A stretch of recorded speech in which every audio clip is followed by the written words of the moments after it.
So,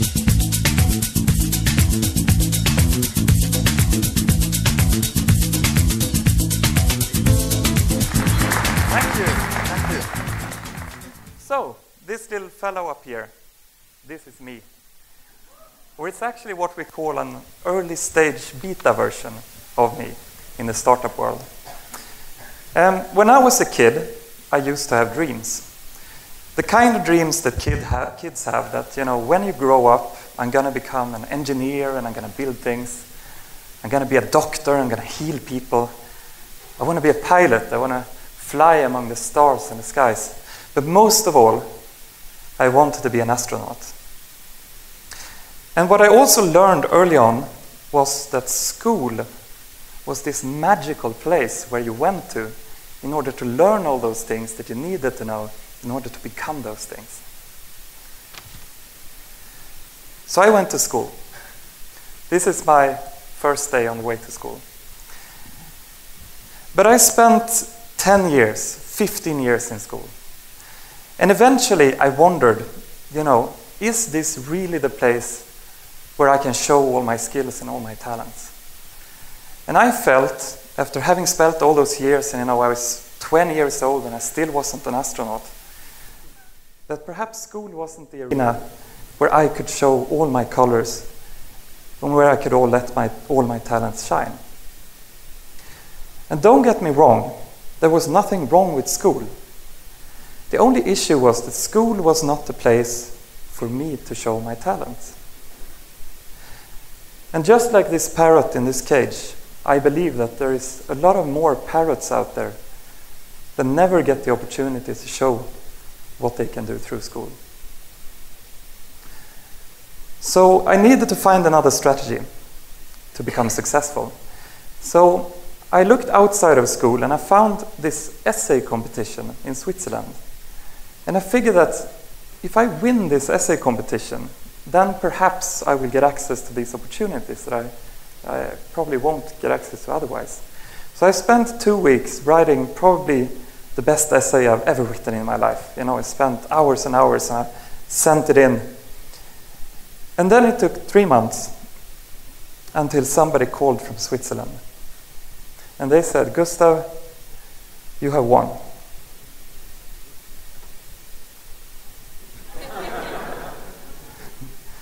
And that feeling of complete hopelessness that I had all the way through school suddenly changed to hope.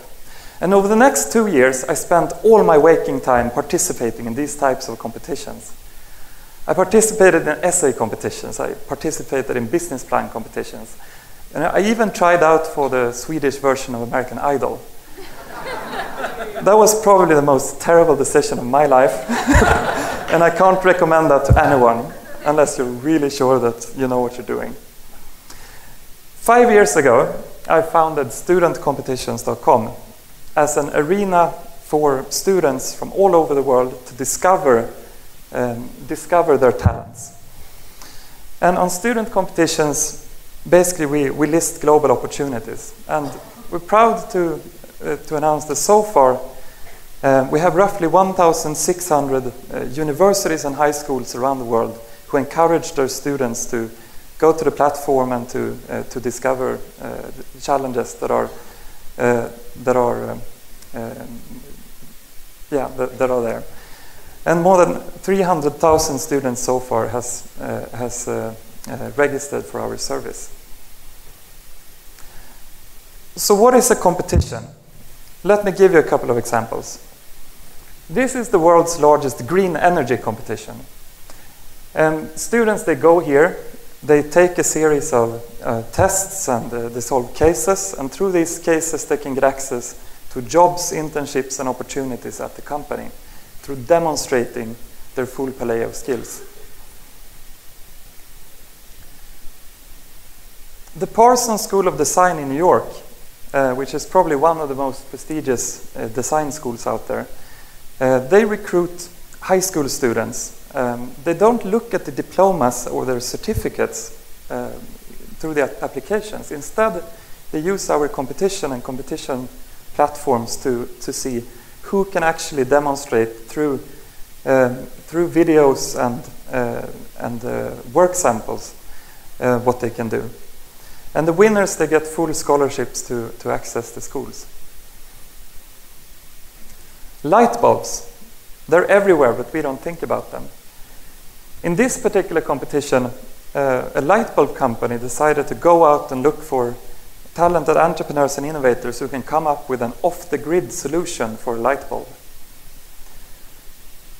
And I wouldn't be Swedish if I didn't mention IKEA. And the things that IKEA do in Jakarta in Indonesia, where they're basically running competitions to identify local entrepreneurs who they connect to capital so that they can realize their ideas, and also to education to take their ideas further and implement them. So in all these challenges and competitions we organize, the ultimate sort of, after the competition is over, we provide a certificate that states how many people that participated in the competition, how you ranked compared to the other people that participated in the competition, what the competition was about, and which skills you tested. And these certificates, they have a value. Because if you think about what a diploma is from school, it is basically a promise from the school to you as a student that this is a valuable piece of currency. This is something that you can go out and you can use it when you apply for a job, for example. And we believe that certificate that comes from competitions can be as valuable as currencies on the job market. And we also believe that by testing other skills more practically than you do in school, maybe together with external organizations, companies, NGOs and so on, we can help the students in school, and even those that don't go to school, to basically be able to show more of their colors. We collect all these certificates from different competitions on something we call a scorecard. We have the certificates, we have badges, we have the logos from all the organizers. Of course, the same thing as from universities, that the value of a credibility of a diploma lies in the logo of the issuer and the trust that you put in the issuer of the certificates. We also collect a lot of data on the participants and from the skills that you amass through these competitions.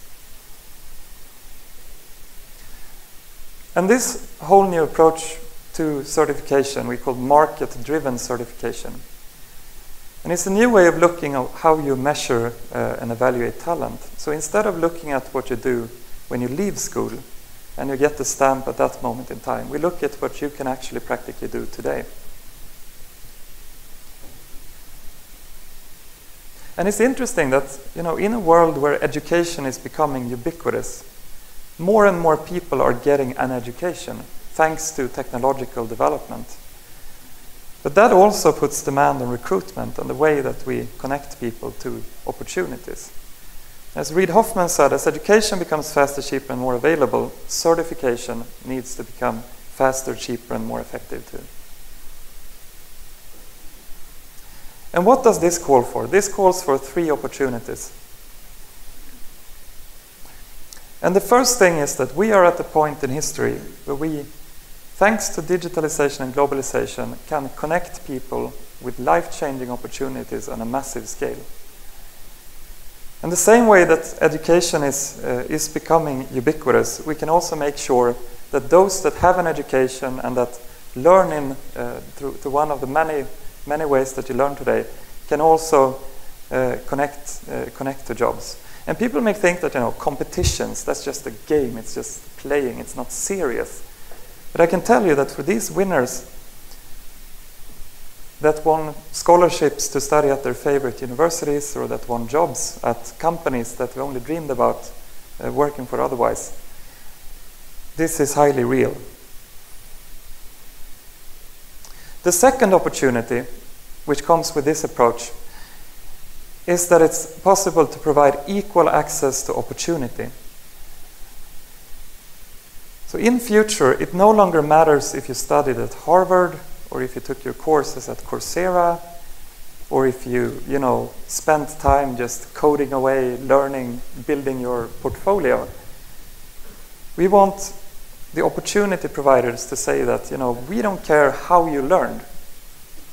What we care about is how you perform and what you can do. And the third thing, this is my favorite. Valuable application processes. I don't know, how many in here have applied for a job or a scholarship in the past years?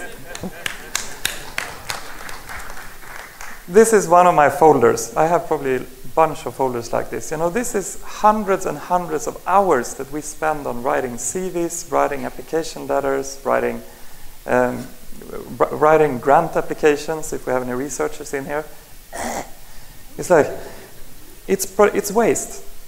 It's waste, unless you get the opportunity.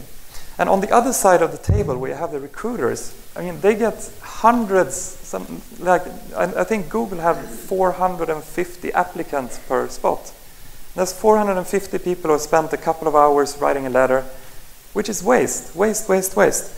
So imagine instead that you could turn this into a useful process so that you apply by participating in a challenge. Because, by the way, when you apply for a job, it's still a competitive process. It is still a competition. It's just that we don't call it competition. So after you've sent in your application, even if you don't win the job or you get the job, you can still get the credential from having applied. So if you're in the top 5% or if you're in the end, sort of 10% of in a job sort of process, then that means that you're good, and that's something that you should be able to bring to the next table. So when thinking about the changes that's happening, the enormous changes that's happening in education, we must also and should also look at the changes that's necessary to the way that we certify and evaluate skills. And not least, because we want to do it for all the kids that are in school. And all the kids like me that spend so much time in school focusing on getting good grades and thinking that that was the only way to success. Thinking that my value as an individual depends on my grades in school, which I know for a fact that a lot of students today believe. So I'm going to end this with a bag. Bug. Do you know what a bag is? It's a big, hairy, audacious goal. And my big, hairy, audacious goal with this is that by 2020, I want to have 100 million people certified through our services. That's 1,000 people next year, 10,000 people the year after that, 100,000 the year after, then 1 million, then 10 million, then 100 million. We believe that is completely doable. Because by doing so, we believe that we can unlock the potential in human beings and allow more of the parrots to let all their colors shine. Thank you.